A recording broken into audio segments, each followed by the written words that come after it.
Have you ever read something and thought, how do they know exactly what I'm feeling right now?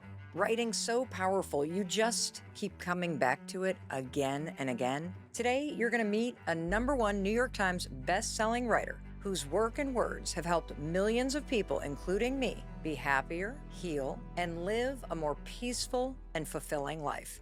He writes under the pen name Yung Pueblo. We live in such a fast paced world that it really does feel like a form of rebellion to slow down. It's an investment in your own inner peace. People say you're afraid to feel your emotions. I think most of us just don't want to deal with them. What do you just say to somebody who feels that way? The biggest factor in your healing is not time, it is your ability to face emotions that you used to run away from. You can crave distraction because you're afraid to feel your emotions. And when I was very much committed to running away from myself, the medicine was giving myself my own attention. If I'm running away from my emotion, I have to feel it. If I'm lying to myself, I need to start telling myself the truth. You can honor the truth of your emotions without letting them control you. I mean, that's the beginning of a different life. Diego, welcome to the Mount Robbins Mal, podcast. thank you so much, Mal. It's an honor to be here. You know, I've never met somebody in real life that Mhm. has a pen name. Yeah. And so I feel almost like I'm doing something wrong by calling you Diego. Now, Diego's the right name. That's the name my mother gave me, but Young Pueblo is a pen name. Having a pen name just helps me be really honest. It helps me be in touch with what's true and what's difficult about my own story, and just have the freedom to really go deeply into suffering, the suffering that we all experience. Wow. Well, what I'd love to have you do is I'd love to have you speak directly Yeah. to the person who is with us right now. They're somewhere in the world Hmm. and they've found and made the time to be here with you and me and learn from you and learn something about themselves. Could you share with them what they might experience about their life that could be different if they take everything you're about to teach us today to heart? If you're going to come hang out with us today, I think the main things that you're going to get are inner peace, a new sense of gratitude, and new clarity around how to best show up in your relationship. Wow. Okay. We're going to accomplish that in this conversation. I think we should try. Yeah, let's I do think we're it. going to do it, Yeah. actually. You know, Diego, you say that you don't need to hit rock bottom to become the best version of yourself. What do Hmm. you what do you mean by that? I think a lot of times we think about transformation in a much more dramatic context where we have the idea of rock bottom and we think that we need to actually hit it to become the best version of ourselves. But I've seen it done a lot of ways. I went through my own rock bottom, but I've also seen my wife and different friends change their lives for the better without necessarily hitting a rock bottom. It more so is a moment of awareness when they realize, oh, I could do things a little bit better. I can create a much more peaceful atmosphere in my own mind and have that show up in my life. What's interesting is do you think that the rock bottom moment for you is what also made you go, I don't think I want to let it get that bad. I want to start Oh yeah. noticing sooner. Oh totally. It was either change or die, honestly. I mean, for me it got really bad. I hit a rock bottom that was driven by my inability to feel my own emotions. Like I was so afraid of my emotions that I would chase after drugs and alcohol and get myself to a point where, my body was breaking. Would you read us the poem that you've written about this? I was never addicted to one thing. I was addicted to filling a void within myself with things other than my own love. What does that mean? It means that when you don't have self love, you end up finding these superficial things to run away from yourself. And I didn't know how to deal with my own pain, the pain of growing up in poverty, the pain of, seeing my parents fight to figure out how to pay the rent, to put food in the fridge. Seeing this constant struggle filled me with so much anxiety, so much sadness, but I had no real way to process it. So what ended up happening was I just developed a lot of bad habits to run away from myself. One of the reasons why I love your story so much, and I didn't know a lot of your backstory. I had just followed you online for years, but I was excited to talk to you because there are so many people around the world that listen to this show Yeah. who are in their 20s or have people in their 20s in their families that they're really worried about. And it makes it so relatable. So, can you kind of put us at the scene of when this Yeah. breakdown started to happen? Yeah, so it was um 20 from when I was 20 years old to about 23 was the Okay, so rock you're bottom in moment. college. I'm in college. I'm sort of just, lost in this space of trying to run away from myself as fast as possible. So what I would notice was that whenever I would feel these intense emotions, when I would feel sadness, when I would feel anxiety, what I would do was I would roll up another joint, drink, go out to parties, stay around people, make sure that I was never alone, just trying to avoid myself as much as possible. And really, it just felt like whenever the tension was too big inside of me, I had to run. I had to run because I was scared of what was inside. Well, what's interesting about the word run is that if you haven't stopped to think about this for yourself, or if you're listening or watching right now, and there's somebody in your life that is either struggling or they're not thriving in their life, Oh, yeah. right? Yeah. And you're not quite sure Hmm. how to reach them, don't stop and think about what the experience is like, because there is so much friction and tension in your life when you're not thriving. I mean, nobody's an idiot. You know when you're Yeah. not doing well. But when you use the word run, what you're basically saying is in those moments, here you are in college, you Yeah. wake up, you feel a sense of tension, you can't handle that feeling, so you reach for the joint. Yeah. You're alone. Exactly. You start to feel self conscious or lonely. You can't handle that feeling, so you reach for the drink. You don't like being on your own because then you get lost in your thoughts. So you are constantly reaching for friendships or toxic relationships. Or for a lot of people, it's like social media. It's this Right. constant need to fill something. Yeah, and it's some form of distraction, right? You're Okay. trying to just busy your mind with something external Hmm. so that you don't have to face the reality within. And it becomes really challenging because you can fall into that level of survival mode where it becomes dangerous. It just becomes dangerous to your livelihood. And I could feel over that period between 19, 20 to 23, I could feel my body falling apart. It was just getting weaker and weaker and weaker until it was that rock bottom moment where I was on the floor crying. I could feel my heart breaking. I literally I talked to a doctor a week after, explained to them what happened. They said it sounded like a mild heart attack.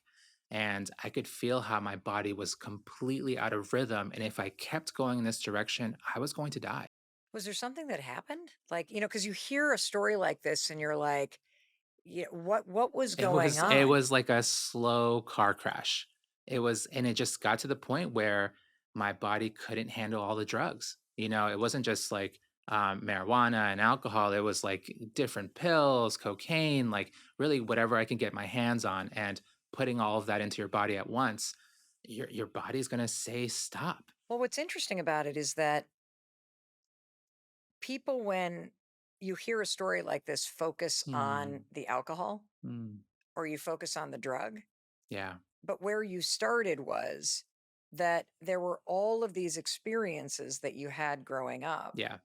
whether it was being an immigrant Hmm. or having a family that was dealing with poverty or watching your parents fight, or I would imagine also struggling with a sense of belonging Right. in all white communities, like just lots of this stacked up that never gets processed. Yeah. I think it would have been a very different situation if this was happening now versus in, 2010, 2011, because it was just a very different culture. Like there was no self-love movement back then. There was no, I didn't know anybody who meditated. I also didn't know anybody who was seeing a therapist. So there are these tools that are so widely available now and Mm. much more part of the culture. It wasn't like that back then. So for my whole time growing up, I got to this country when I was 4 years old. I just had no way to process my emotions, especially the difficult ones. So if the person that's listening is really resonating with this, whether it's with the reaching for something, whether it's alcohol or weed or distraction or the phone or Hmm. toxic relationships, you're like constantly reaching for something. Yeah. Or they're dealing with this emotional pain. You're starting as you Yeah. listen and you watch, you're going, God, I've had a lot of that stuff happen. I've never Yeah. talked about it. I haven't gone to therapy. I've never wanted to look at that thing. What's the very first thing you want the person who's watching or listening to do right now to start healing? I think you really want to start realizing that you can crave distraction because you're afraid to feel your emotions. And when I was very much committed to running away from myself, the medicine was giving myself my own attention. That's why in that poem that I just read, it was I really wasn't addicted to anything. Like once I really started slowing down and paying attention to my emotions and giving myself that very active form of self-love where I'm just accepting my own emotional history, the alcohol didn't have hold over me. The cocaine didn't have hold over me. It was just I was trying to fill this void that was really deeply seeking my own attention. That's so interesting. Yeah. Because people say you're afraid to feel your emotions. I think most of us just don't want to deal with them. No. It's easier to smoke the joint Yeah. and, eat the gummy or have the beer than it is to pause Mm. and just feel boredom or frustration or Oh, yeah. sadness Oh, or yeah. loneliness. I mean, I know I'm certainly guilty of that. But this is why you say healing starts with self awareness, not distraction. But we live in this world that's moving faster than ever. And facing your emotions, I think it kind of feels impossible Yeah. because there's so many distractions and because there's so many emotions that people are feeling right now. What do you just say to somebody who feels that way? We live in such a fast paced world that it really does feel like a form of rebellion to slow down. But the reason that you want to slow down is you have to recognize that it's an investment in your own inner peace. I think I distinctly remember the moment where I finally slowed down the first time, where instead of rolling a joint, I sat on my bed and I could feel the anxiety coming up. And instead of rolling a joint, I just challenged myself. I said, sit on the bed, just feel what's coming up, even if it's scary, even if it's boring, even if you want to be distracted, just sit there for 5, 10 minutes and just feel what's happening. And this is before I learned how to meditate or anything like that. I What just gave you knew, that idea to do that? oh, it was clear. I was like, if I'm going to live, I need to do the opposite of what was taking me towards death. So if I'm running away from my emotion, I have to feel it. I have to feel these emotions. If I'm lying to myself, I need to start telling myself the truth. And if I'm like, gathering all these habits that are just making me sicker, I need to do the opposite and start feeding myself strength. What was the lie you were telling yourself? The lie was really simple. It was that everything's fine, that I'm okay, that I'm going to be totally fine. And I was just avoiding that truth that actually I don't feel that good. I'm not okay. And I have to pay attention to myself. I want to read you this passage about healing.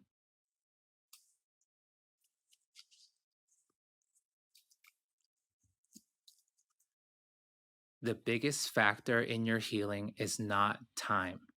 It is your ability to face emotions that you used to run away from. Bringing your attention inward with presence, breathing into the emotions, and not attaching yourself to what's arising will help the heaviness evaporate. There is freedom in the subtle act of feeling your truth without clinging to it. What does that mean to you? It means subtlety. And I think that's one of the difficult things about this quick time period that we're in, where everything is moving so fast, is that it's so easy to sway from extreme to extreme. But what we don't realize is that you can honor the truth of your emotions without letting them control you.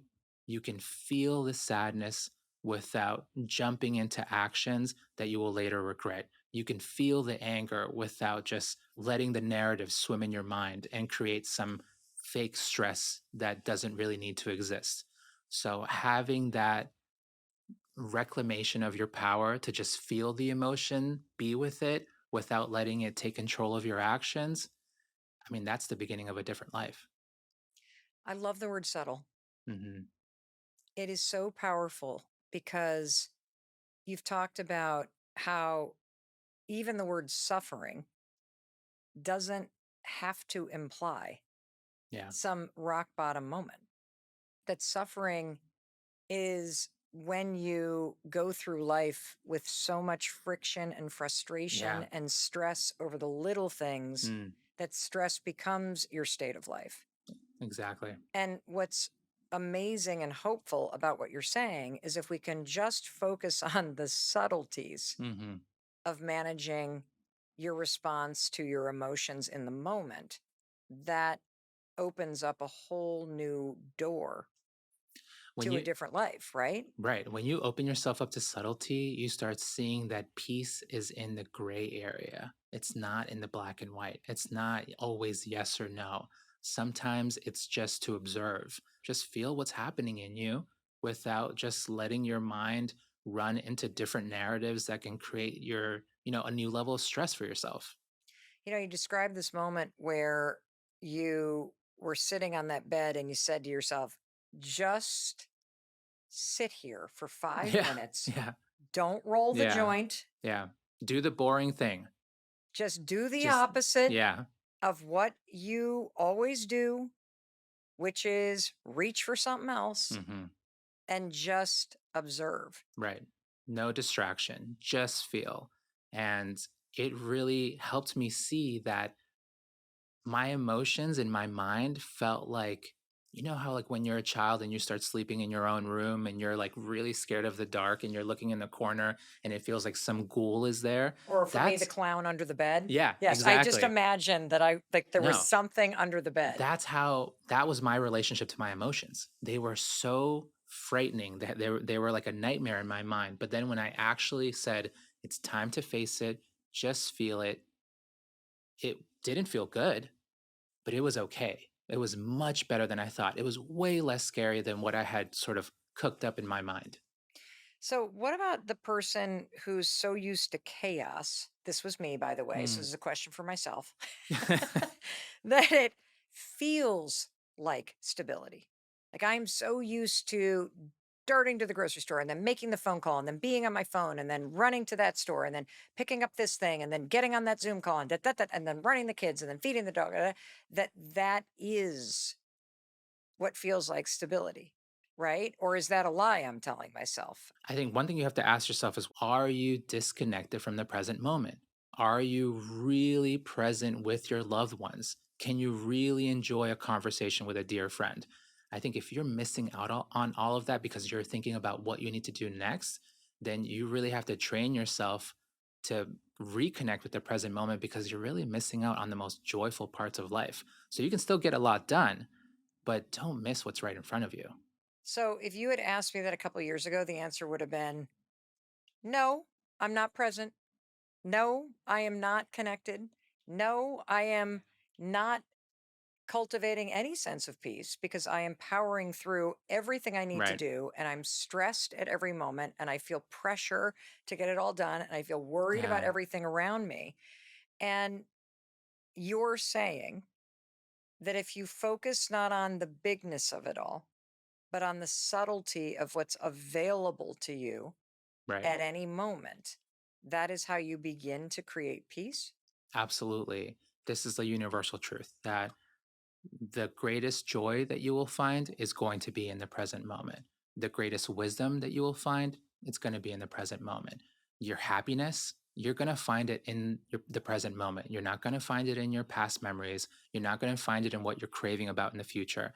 But joy, peace, happiness, these things arise in the present moment.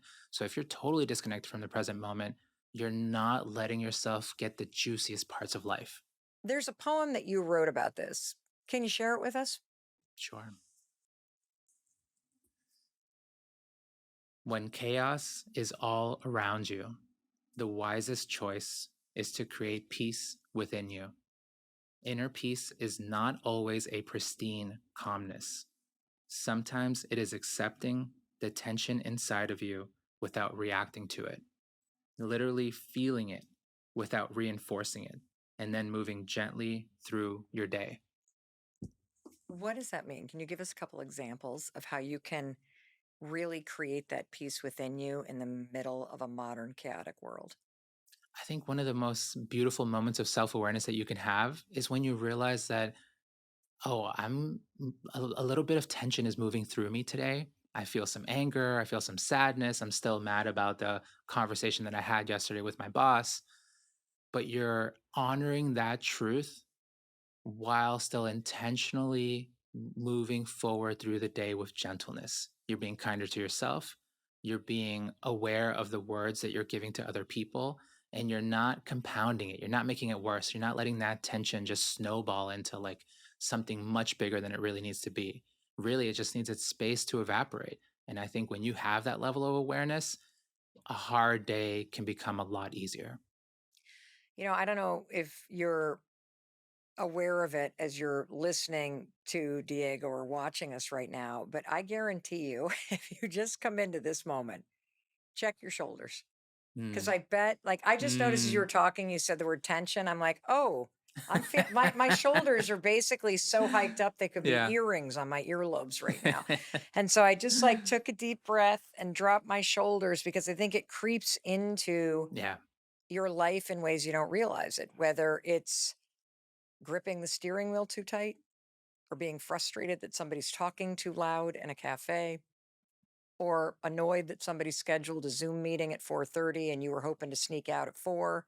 Like all those moments are invitations to do what you're going to teach us to do, which is to, instead of buying into the chaos, take a beat Mm. and create a little bit of peace within yourself, like protect yourself from that chaos. Yeah, and that piece can start in the body. I love that you're pointing that back to, are your shoulders up? Are you tense? Because when you intentionally bring that awareness to the body and relax, gives the mind a bit of peace.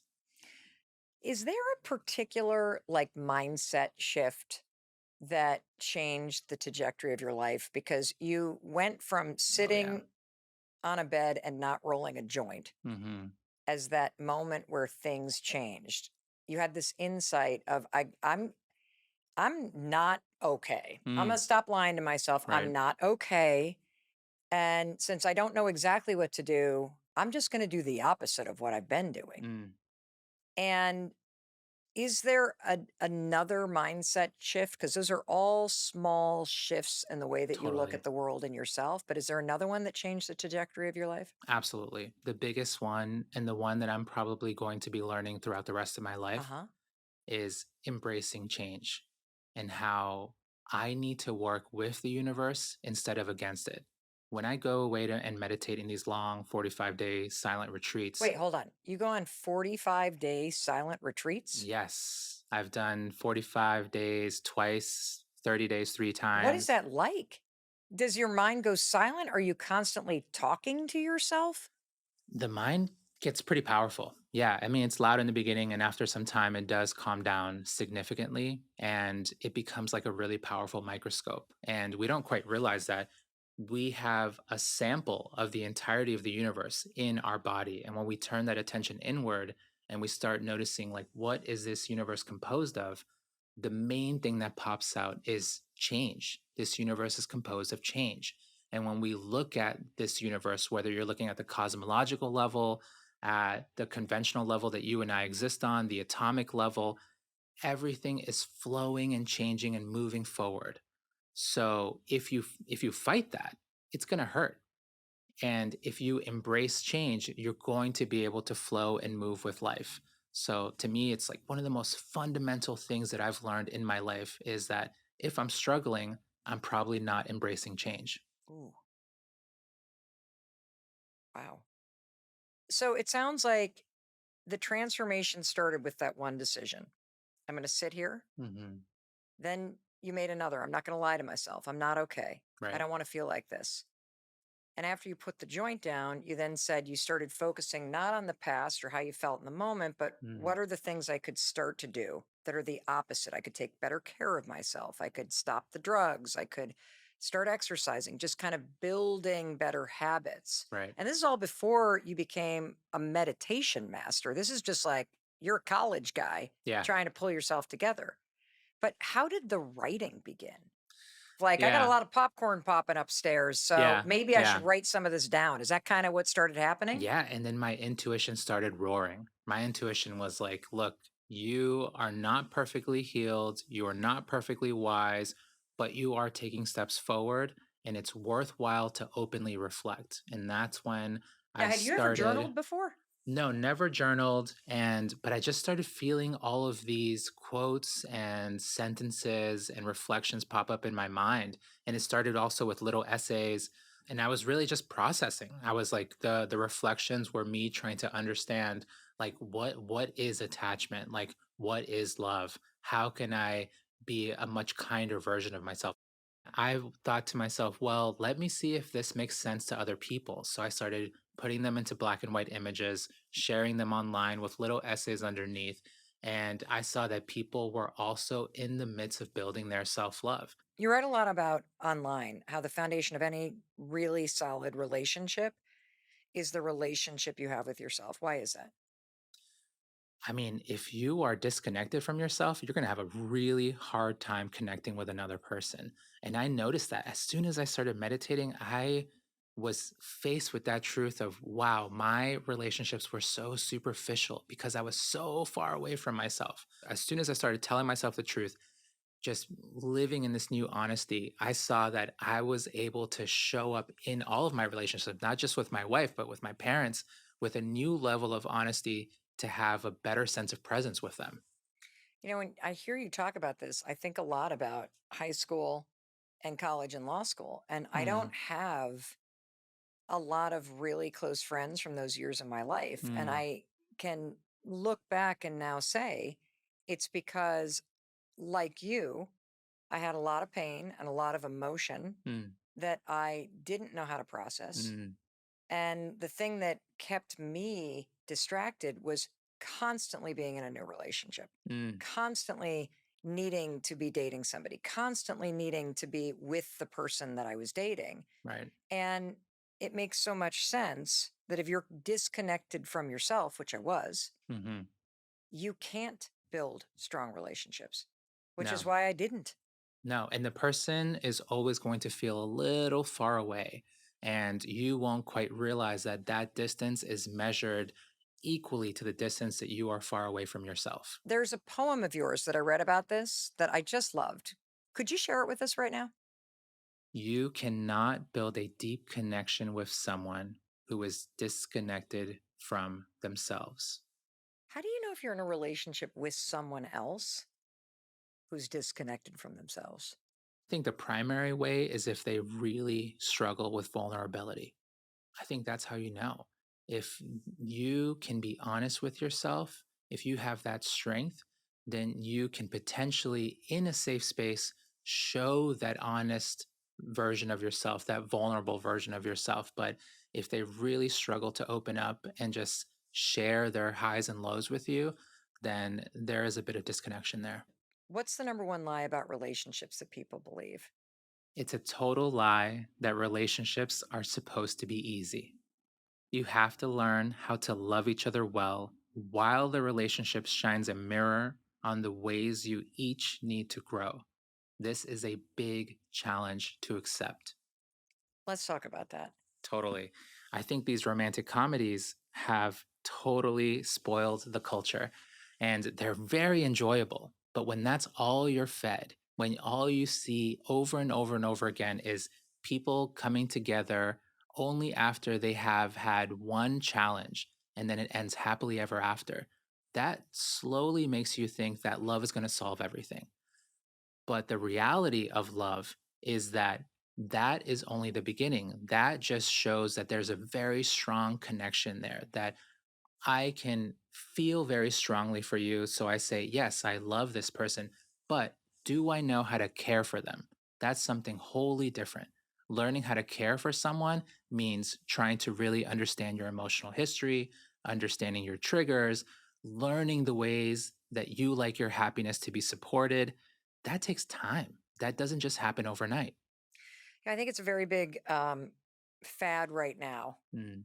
to hear people say, "Oh, well, we broke up because they have a lot of healing to do." Oh, yeah. Or, Yuck. I'm on my healing journey, Mm. which is, of course, what we're talking about, but there's something performative about Yeah. it when people say it a certain way. Mm. But do you think it is true that you got to find somebody who's healed, or you got to find somebody that you can heal appropriately with? Or Mm. how do you think about that? Because we're all Yeah, on a spectrum totally. of our own journey to become a better version of ourselves, to deal with our emotions, to understand our past, Yeah. to become who we're meant to be. So we're constantly colliding with other people who are Mm. not whole and never going to be, because we're always going to be changing. So, how do you think about this? This really comes back to our theme of subtlety and understanding the balance between, like, you're never going to be perfect for a relationship. So waiting to be perfectly healed, you could be waiting your whole lifetime. A lot of healing can happen while you're learning how to develop a harmonious relationship. So I write often, you don't need to wait for things to fall into this perfect place. If you find a deep connection, what matters is that, do they have the willingness to grow? Because if I'm in a relationship, very quickly that mirror is going to be in front of me and I'm going to see what I'm good at and what I'm not good at. So, am I willing to grow into a better version of myself so that I can best support your happiness? When I think about this topic, I believe all relationships are part of your healing process, Yeah, even the really bad ones, because they teach you something. right. Even the ones that break you apart, and I think we've all been in Yeah. those, they teach you how to repair yourself. They teach you what the baseline is that you won't go back to. Hmm. They teach you boundaries. They Right. teach you self respect. And so when I started to think about, if you look backwards and you assess everybody you've been with, they have all been a part of you growing in to the Totally. person that you're becoming. And when I look at it that way, I have a lot less judgment of myself, Hmm. especially when I was the really toxic one in the Mm. relationship, that it was all part of the process that we all go Hmm. through, that we are colliding with people all the time, and they do serve a purpose, whether Totally. it seems so or not. Yeah, I love hearing that too, because that humility, like, that's what helps you grow. Is like, you're not always going to get it right. And especially when you're with someone during one of the darker periods of your life, like, of course, I'm sure you did plenty of things wrong. We all have. And understanding who we were is not going to dictate who we will be, Hmm. because we have that power to open up new chapters, like we've been talking about. But it's just critical to understand that you need to throw away perfection, throw away this idea of perfection, and but let it combine itself with this understanding that even though you don't have to be perfect, you can still grow. There are still qualities that you can develop. There are still things that you can improve on. What's the biggest red flag in relationships? If they are constantly overestimating their capacity and saying they will do certain things but end up not showing up, this is a sign that they struggle to face their own truth. What does that mean to you? I think it just, you have to really have a good relationship with honesty and just be able to say what you can do and what I can't do. I think that's one of the key things about relationships is both people understanding that I am the creator of my own happiness, right? I can't make my wife happy. I can do my best to add joy to her life. I can do my best to support her happiness. But ultimately, happiness is a mindset that you need to cultivate within yourself. And once you do cultivate that, you have a much clearer sense of, like, what are my boundaries? How much can I actually do in one day? How can I support your joy? And without that, you get a bit lost. Well, and if you have somebody who's lying to you, Yeah, you don't know where you stand. totally. So let's talk about the green flags. What are the biggest green flags in a relationship? The three biggest green flags are growth, kindness, and compassion. If they are consistently kind, if they care about growing, and if they can see beyond their own perspective, then this is someone worth your time and energy. Mm. Yeah, I think these three elements, kindness, growth, compassion, like what we've been talking about, growth is essential. If you're going into a relationship, you're going to have to embrace the fact that you need to cultivate new qualities.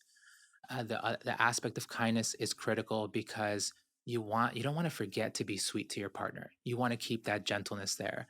But then the other critical aspect is a very specific type of compassion where you are stepping outside of your own perspective to witness the perspective of another person. That is the essential rule that helps resolve arguments. If the both of you can see each other, which means stepping outside of your own perspective, then you can have solutions. You have a beautiful poem that's all about the signs of a good and healthy relationship. Hmm, Can you share it with us? yeah.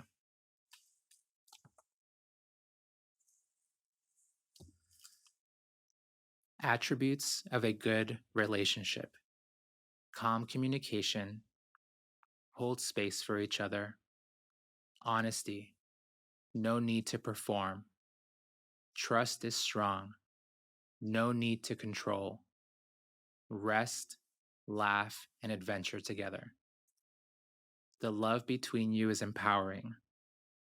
Commitments to each other are clear. Both have the space to heal and grow. Flexible, no need to always be together. Why do you think we keep repeating the same patterns in love, Mm. even when we know these patterns are hurting us or people that we care about? Because for most of us, craving and attachment are the default. So that makes us very, inflexible, and it keeps us back in the survival mode. It keeps us in our old patterns. And to literally break away from the past, like that takes energy, and it takes repetition. That's what we don't understand about the mind, is that all of these habits come from repetition, even the good ones. So you've said you've built a home Mhm. with another person a few times. That resonated with me, but what does it actually mean to you?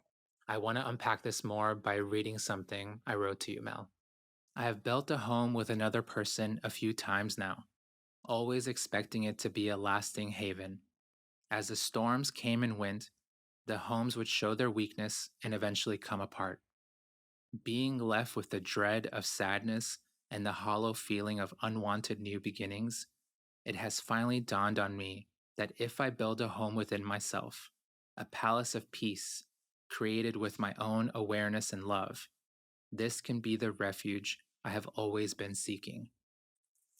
How do you know if you are guilty of constantly trying to find a home within someone else? What does that feel like? How do you start to identify, Yeah, oh my gosh, it's like I'm seeking this from somebody else? it's very clear. It's if you're constantly trying to externalize your happiness, if you think that your happiness is solely coming from the TV show you're watching, from the person that you're with, if your happiness feels fully dependent on another person, then there's a lot of disconnection there and you're not taking ownership over your own happiness. So, does that mean if you're somebody that's obsessed with finding a significant other or obsessed with getting married, or like you just feel like until that thing happens, there's something wrong with you?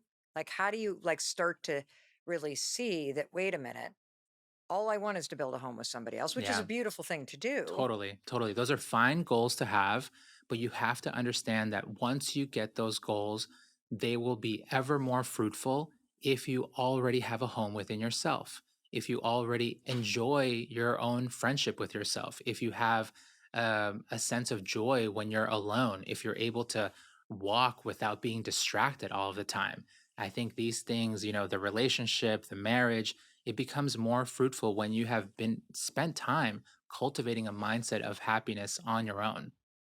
Well, this one really resonated with me because, especially in my teens and 20s, before I met my husband and started doing a lot of work to Yeah. face the things that I didn't like about myself so that I could feel comfortable in my own skin Mm. and feel at home with myself, um, I 1000% used the next relationship as a way to Yeah. feel secure. The next relationship Hmm. as the thing I poured my energy into. The Yeah. next relationship as the home I was going to nest in, Right. to the utter like destruction of strong friendships, my health, Mm. my studies in school, all of it. And so Yeah. I can see it for myself. I wonder if there's other examples of where you and either people that follow you and write to you or in some of the work that you do with individuals or in researching this latest book, examples of kind of signs that you may be guilty of doing that too.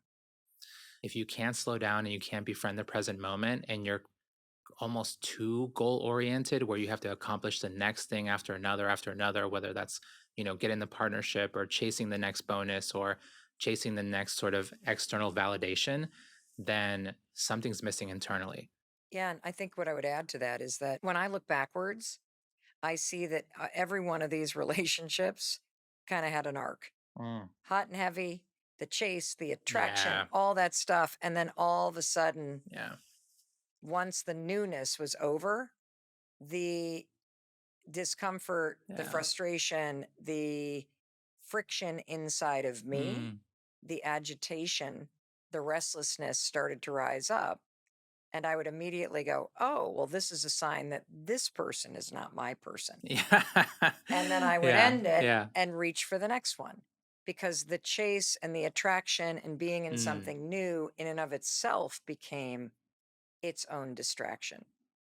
Yeah, I think that's one of the things that I really enjoy writing about is that there are so many aspects of relationships that are just mundane, especially when you start going into something that isn't as new and is much more of a long-term relationship. Like what you're going to spend time doing is like cutting vegetables together, sitting on the couch, like solving a bunch of logistical problems.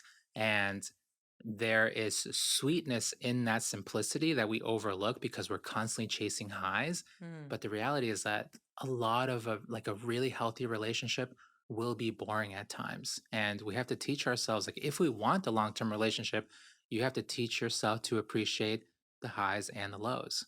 You actually write about this. You've written that a lot of relationships don't start off harmoniously. Now, What can be a normal rough beginning versus a sign that yeah, something's off. let me read you one of the most popular things I've ever written and posted online. Some relationships do not have harmonious beginnings. There is an undeniable pull that brings the two together, but there is also a distance between them created by their unhealed hearts. This space within them, filled with the unknown and unseen, causes miscommunication between the two, friction, and sometimes even unintentional pain. How can they treat each other well when they are still mysteries to themselves? The shift comes when both commit to turning inward to heal and know themselves. Naturally, this brings them closer together and elevates the love and support they share. Yeah, when you come into a relationship, you have to realize that there's probably still a bunch of healing to do. And especially when you get in front of a really good partner that you want to build something with long term, it's going to show you that there are deeper triggers, deeper trauma that you probably haven't even dealt with yet.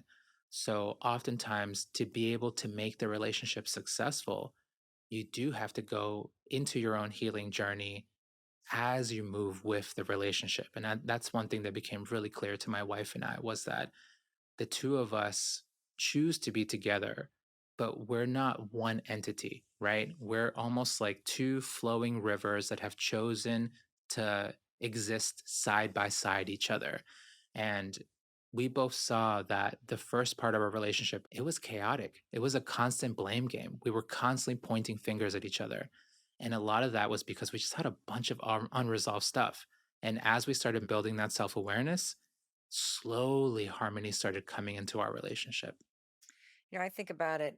almost like there's you, there's your partner, Mm, and then there's a third oh, totally. person in the relationship, and that's the marriage or the Yeah. relationship. And Right. that as each of you are working on becoming who you want to become, Hmm. you also need to be working on that intersection of who you are together. I say to my kids that it's so easy to get caught up in the shiny stuff Yeah. and to chase all the things that modern life becomes obsessed with, the looks, the money, the likes, the this, the title, the that.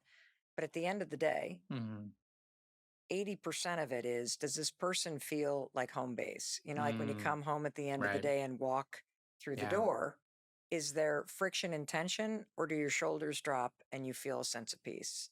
I mean, that's how you know. That's why it's like I always talk about, there's three guides inside you. There's your intuition that's pointing you forward like a compass, it's taking you to the best version of your life. There's your nervous system, which is helping you know, like, who are the right people for you? Hmm. What are the right tasks for you to engage in? And then there are your values, right? Like, does this align with how I want to show up in my life? These are three guides that can lead you to the best life possible. How do you know which guy to listen to? Different moments, right? So like your intuition is like a slow, calm ebb. It's like a wave that is slowly hitting the shore. And it's really consistent. I mean, my intuition was telling me to move to New York City months and months before I was ready. It was literally asking me to step outside of my comfort zone to open up a new chapter. And it did the same thing with writing. It was like, right, you're not healed, you're not fully wise, you have a ways to go, but reflect, share it openly. And it took me a while to listen. Your nervous system is there, so you know when you're around the right people because your shoulders can relax. You can put your guard down. And your values, like kindness, compassion, honesty, whatever your values that really show up that mean a lot to you, you can check in and see, like, are my actions aligning with my values? Why is it so hard for people to set boundaries and hold them? I want to read you this passage. Having boundaries will help your growth flourish. If you don't like someone, you don't have to be around them. You can wish them the best in your mind and go along your own way. I think boundaries are tricky, right? Because they're very useful, but you want to make sure that these boundaries don't become walls. Because if you're building boundaries in a way where you're trying to avoid problem solving, then you're building walls. But if you're trying to build boundaries that just help you feel a little more nourished and help you have space in your life so that you can breathe and you're not avoiding problem solving, then you're doing it right. But you have to measure it because you're bound, like the boundary that you're going to have 1 year may not necessarily be what you're going to need like 2 years from there. How do you describe boundaries? Like, how do you think about them? I love the fact that it's not a wall, but do you have a way that you describe what a boundary is in Mm. relation to you versus another person? Yeah, I think it's simple. It's like just what you're willing to accept and not accept. I think if you're not going to accept maltreatment. I think if someone's trying to speak to you in a way that's disrespectful, if they're trying to just take from you and take constantly and they're not giving anything, then there may be a person that you do want to help, but you can only help them so much. So you kind of have to just draw the line in the sand somewhere. But I think a lot of people accept a lot of mistreatment Oh and a yeah. lot of disrespect. And so, what is somebody actually struggling with if they are not able to draw a line in the sand when they know they're in a situation Mm. where they're being disrespected or mistreated? That person is in dire need of more self love because self love means embracing your power and it means saying no to people pleasing. I think people pleasing is like just a giant thing that's happening globally, and it's not the same as compassion. Let's talk about people pleasing because I think about the inability to say no Yeah. or the fear of disappointing somebody as the same discomfort that not having a drink, not having a joint, putting Mm. down the phone, Yeah. sitting with yourself. It's Yeah. the same thing. Yeah. The reason why we please other people and we can't say no and we put up with treatment that is Yeah. disrespectful is because we can't handle the emotions that we Yeah. think we're going to feel if we stand up to somebody, Hmm. if we disappoint somebody. Like, I think that's what's at the heart of it. Totally. And I would add to that too is that we forget that we're hunter gatherers. We forget that we used to exist in tribes. So I think part of the mode of people pleasing is that we don't want to be kicked out of the herd, right? There's a fear of solitude there. Like what if you're all alone and your friends don't want to be friends with you anymore, or your partner doesn't want to be with you anymore? So part of us like leans into people pleasing because we just want to be part of the group. Hmm. We want to get along, but Yeah. you're here to say that's what's creating chaos in your life. Totally. That there's a balance. There's that subtlety, that theme of subtlety keeps coming up where you can be in service of others while simultaneously being in service of yourself. How do you know when you found your people? I think it's just this beautiful moment where it is easy for you to laugh together. It's easy for you to feel seen. And you feel like you can bring forward your vulnerability and think about things together without being heavily judged. Would you share that passage that you wrote about this? Sure. If you are wondering who your people are, they are the ones who make your heart feel seen and your nervous system feel calm. Yes, it's that simple. It is that simple, isn't It it? is. I think there are so many things that we overcomplicate, but I think there are times where, like, does this person just feel good to be around? With everything that you've learned and shared, I mean, 13,000 hours of meditation, Mm. millions and millions of people that follow you online and read your work. What does it really take to build a good life, in your opinion? I think there's two key elements, and we've talked about both. But when you combine them together, it really helps you flow through life in a way where it becomes smoother to achieve your goals. And I think that's embracing growth and embracing change. I think when you really embrace change, you can't accrue tension, the stress that we were talking about, the anxiety, where you may feel that stress and anxiety pop up from time to time, but then you remember that you control what you can control, and what you can't control, you let it go, you let it flow. And when you accept the fact that there are habits that you can build that can make your life easier, what you need to do is figure out which ones you want to put energy into and then repeat them. Through repetition, they become second nature. When you keep talking about fighting change, I can't help but think about this visual Mm. of being at an ocean Yeah. and standing in the water Yeah. and trying to punch the waves as they come as Literally. if they're Literally. going to somehow disappear. Yeah. It seems so absurd to Yeah. fight against the tide and the waves of change, I'm and glad. yet we do it when the alternative is to climb up on a raft Yeah. and just ride the waves as they come. That's the exact image I see in my mind too. It's like if this universe is a river that's always flowing forward, then attachment is me trying to stand there against the current. I'm going to get knocked down. Like literally, and I'm talking about the old school of attachment, right? Attachment in the sense of craving for things to exist in a very particular way. You're just not going to beat the universe. The universe is just going to keep flowing forward and you'll eventually get knocked down. So let go where you can let go. Let me read you something that when I posted it, so many people resonated with. How do you build a good life? Relentlessly follow your intuition. Build with people who also love to grow. Take responsibility for your healing. Love yourself so deeply that you feel at home in your own body and mind. Teach yourself to forgive.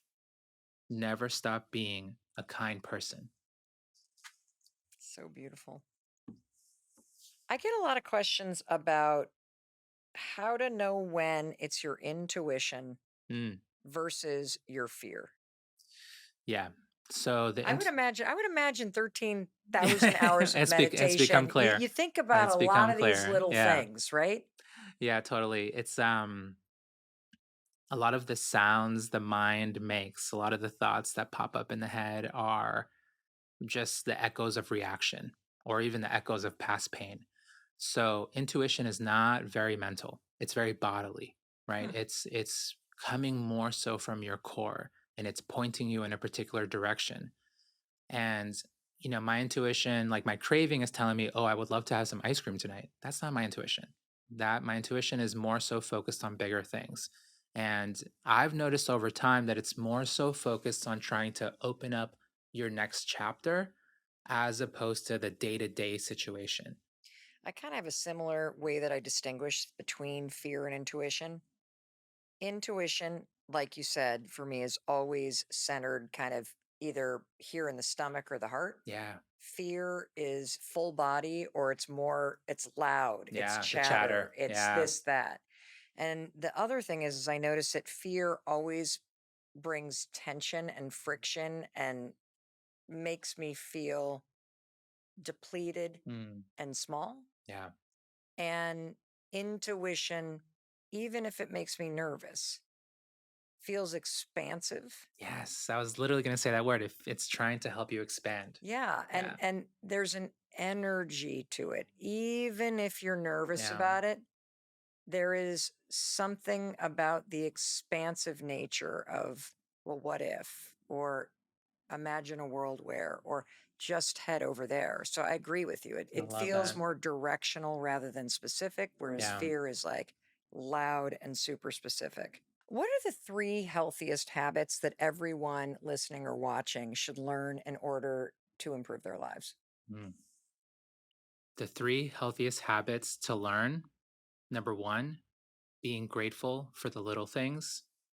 Two, noticing when your nervous system is overwhelmed and responding by saying no to anything new that would consume your energy. And number three, don't hide your love. Let your friends and family know how much you care about them. I love these three habits because number one, they're subtle, Mm, but the impact they have is profound. And so as you hear those three right now, or you're watching right now, I want you to really think about how simple this would be yeah, and what a big impact it would be. Number one, being grateful for the little things. And let's do this right now. This is how simple this is. yeah. What is something little that you're grateful for? Oh my gosh. I think I'm always really grateful for natural spring water. Whenever I can really have some natural water, I think it just tastes so good and is so nourishing. And honestly, the first thing that came to mind is I'm so grateful for my Toyota RAV4. It is so freaking reliable and it just never breaks. It always does its job. And in my mind, I have a hard time giving it up because it just works too well. And as you're listening to us, I want you to think of something specific, small. Second habit, notice when your nervous system is overwhelmed and respond by saying no to anything new that would consume your energy. And this is also one of those subtle things. Whether it's being overwhelmed at work and somebody Yeah. asking you if you can cover their shift, Hmm. and you, as a people pleaser, would normally be like, yeah, yeah, yeah, okay, okay, okay, even though you don't want to. Yeah. Learning to take a beat and notice that you're overwhelmed and saying no, Hmm. that is a subtle but powerful moment where you create peace for yourself instead of creating chaos in order to please somebody else. Right. Part of reclaiming your power so that you can have real inner peace is having a good understanding of what your capacity is. I think another example of this is just invitations that you feel obligated, Mm, whether it's going to a fundraiser or helping somebody do something. There are times when you do that because it fills you up. right. But if you're in a place where things are really chaotic and you're overwhelmed and your nervous system is fried, Yeah. learning how to pause and say no is a habit that creates peace for you just in the saying of the no. Yeah. And sometimes the invitations aren't just physical, sometimes the invitations are emotional. Give me When one. someone is trying to invite you into their anger, they just got home from work, they're super irritated by what happened. And you can feel that in their irritation, they want you to join them. But for the sake of your own peace, you can find that subtle place where you can, sure, listen to whatever their gripe is, whatever happened, but choose to live in your peace as opposed to joining them in their tension. Oh, another good one's gossip. Like Yeah. when people are joining you in that emotionally destructive Oh, practice of totally. trashing someone else in Yeah. order to make themselves feel good or to bond with you. Hmm. I love how you can just let them have that thing that they're doing, their emotions, Right. their habit, but you can protect yourself from joining in. Right. And especially if it's someone that you love, you can see them in their moment without becoming them, without just doing exactly what they're doing. I think Mm. that's one of my personal big goals for this year is to just live in my peace as opposed to joining other people's tension. One of my big things this year, honestly, is saying no. Like Yeah, just focusing, coming totally. out of launching the Let Them Theory book and just ending the leg of the tour in 2025. Right. The natural thing to do would be to do the next thing. Yeah. Yeah. But for me, noticing that I'm already overwhelmed and tired and I don't want to do more. Right. So saying no to anything that is more this year, Yeah. that's a great way for me to create peace in my life. And as you're listening or watching this, I want you to think about what are some things you could say no to? Who are the people that emotionally always drain you? Right. And how can you let them have their space and their suffering or their tension or their anger, but not join in with it? Protect yourself. I love what a great habit. I think it's really important. And you have to realize too that your best work, the next great thing that you will do in your life, will not come from a place of exhaustion. It's going to come from a place of this reservoir of rest, reservoir of calm. And when you can just let yourself breathe, the mind can connect in new ways where you can, produce something of great service. Well, and I think we all have had the experience where if you've been lucky enough to have a break from work Yeah. or to go away on vacation or take a staycation and not actually do something, Yeah. near the end of those moments away, people tend to make big life changes when they're walking on a beach or they're out in the Right. woods or they're away from the chaos because you have a sense of peace where you can see things more clearly. Yeah. And what we're talking about today is how to create that peace in small moments every Right. day so that you can see things more clearly. You don't have to escape your life or go on a fancy vacation Right. in order to create that space and that calmness to really get clarity about what you want to do next or what changes you want to make or who you want to become. Right. Just a simple moment of silence, going on a short little walk, all these things that you can do for yourself that are quiet moments, literally pouring yourself some tea, like having these moments of presence can make you come in contact with your truth and then gain that energy to make a change. And the final habit, don't hide your love. This is so beautiful. Let your friends and family know how much you care about them. Yeah, this is one of my favorite lessons that I've learned from studying change through meditation, literally studying change within the framework of the body is that we have this really combative relationship with change, right? We fight change. We hate change sometimes because we deeply crave for all the things that we like to always stay the same. But then we forget that change is what's allowing everything to exist. Like if the universe were static, you and I would not be having this conversation. So change is allowing all these beautiful opportunities to appear in front of us.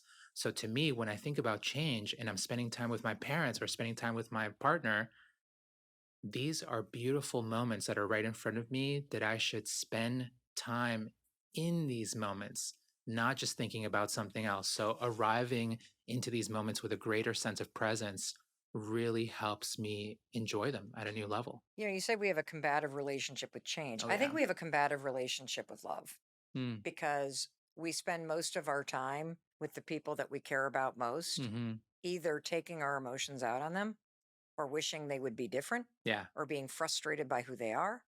And one thing that has changed my life for the better, obviously, learning people to let people be who they are and who they're not. But in that space of acceptance, really being proactive Yeah. about expressing love, Mm. because we all sit back and we're like, why are they not in a hat? And we expect it from other people. Yeah. And then we think we're giving a ton of love by trying to change people and tell people what to do and buy them things, hoping they'll do other things for us, Right. versus just expressing how much we care about somebody, what we're proud of in terms of what we Hmm. see them doing, and being the person that goes first in that. Because I've found Right. the more that I express the things that I really admire or I'm proud of or I need from somebody else, it comes back tenfold. It starts with you. Totally. How do you radiate peace? And how does that create more peace in your life and relationships? Mm.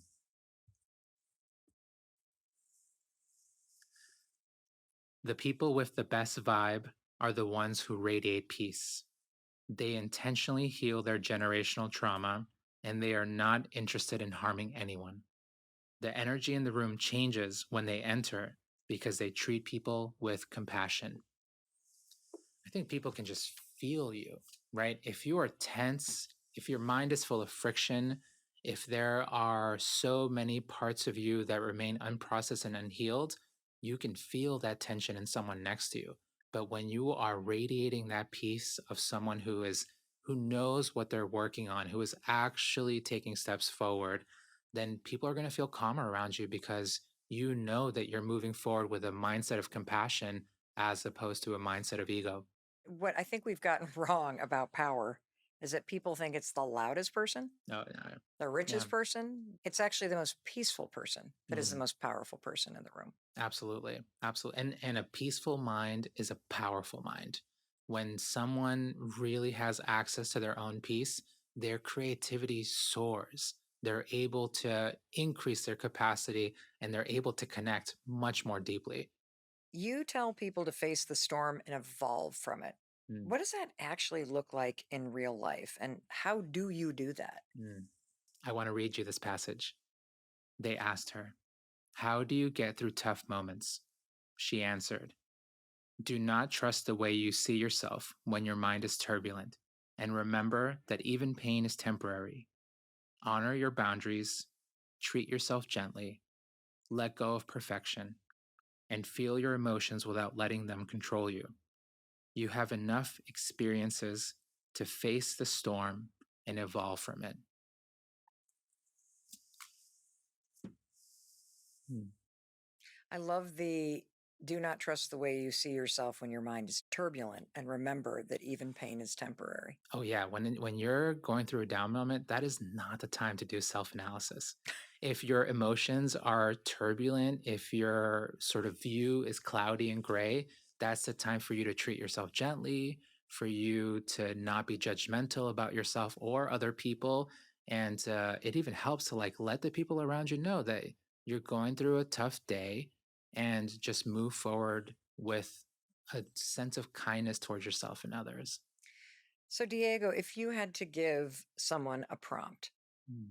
so if the person listening is either at a moment where they're recognizing they really want to step out of the chaos and create more inner peace in their life, or they're going to share this with somebody in their life Mm. that they really hope can embrace what you're teaching us today. Is there a journal prompt that you could use today, right now, Yeah. that you could share with the person listening or watching? I think one of the best journal prompts that you can work on is a combination of two things. One is, what are the patterns of the past that were holding me back? And two is, what am I doing differently now that is making my life better? Because we don't give ourselves enough credit, because oftentimes we're so judgmental and we don't realize that already we've taken steps forward into a better life. So, is what are the patterns of the past kind of like, what do I keep doing that I want to stop doing? Or what do I keep doing that is hurting me now? Like, Right, like what is, what have I been doing in the past that has been making life difficult, gotcha. right? And And so then you would have written down in your 20s, I do too much drugs. I'm in a lot of pain. I keep telling myself right, I'm okay and I'm not. very attached, inflexible, avoiding my emotions, and trying to seek external validation. Gotcha. Yeah. And then what was the second one? The second one is, what steps forward have I already taken? Because we don't give ourselves enough credit. Because oftentimes, even when we want to move in a better direction, like we've already started drifting in that better direction. And it sometimes is unconscious. And I think we're way, way, way too hard on ourselves. And we need to realize like these tiny little steps that I'm taking, they matter. And acknowledging Yeah, matters. they need to be celebrated. These are great prompts too, because as we've already talked about, every single day, there are constant moments that creep in Yeah. where you're causing suffering because you're getting stressed Hmm. out about things, you're Hmm. frustrated about things, you're trying to control things behind your control, Right. which is always something that you can journal about and recognize and notice. And Yeah. recognizing it helps you become more masterful at just letting it go when it comes. Yeah, and being honest, pen to paper, that can really help build your self awareness. And self awareness is the essential foundation of personal transformation. Why? Because if I can't see myself, I can't change. And you can't see yourself unless you're observing. Yeah, yeah, exactly. What are your parting words? I'm just wishing so much joy and peace to whoever's listening, especially if you're going through a really difficult moment. I've been there, you've been there, we've all been there, but just understand that there's so much more in the next chapter for you. So keep pushing forward. One tiny step will really make a difference. Well, I'll tell you what made a difference is having you here today in our Boston studios. Thank you, thank you, thank you for all the work that you do, for the books that you write, for being here, for being you. Mm. I'm so grateful that you came, and I cannot wait to see the difference that this conversation makes in people's lives all over the world. Thank you so much, Mel. It's a huge honor to be here with you. Thank you for being a source of inspiration in my life and for just showing the power of service. You're welcome. You're welcome. And I also want to thank you. And I want to acknowledge you. I think it's really cool that you took the time to listen to something that's not only going to help you create a better life, but will help you create more peace in the life that you already have right now. And there's no doubt in my mind that if you apply the things that Diego shared with you today, you will feel that peace. You probably already feel peaceful now. And the fact that you chose to listen to this, in my mind, is evidence that you're capable of doing what needs to be done to become the person that you really envision yourself being. And just know that your friend Mel, I love you. In case no one else tells you that, I wanted to tell you I love you and I believe in you, and I will be here cheering you on every step of the way. Alrighty. I will be waiting to welcome you in the very next episode, the moment you hit play. I'll see you there. And thank you for watching all the way to the end. Thank you for being interested in learning more about your own happiness and healing and ways that you can be more peaceful. And thank you for being generous and sharing this with people that you care about in your life. I know you're thinking, all right, what should I watch next? Well, the thing that you should watch next is this video. And I'll be waiting to welcome you into it the moment you hit play. I'll see you there.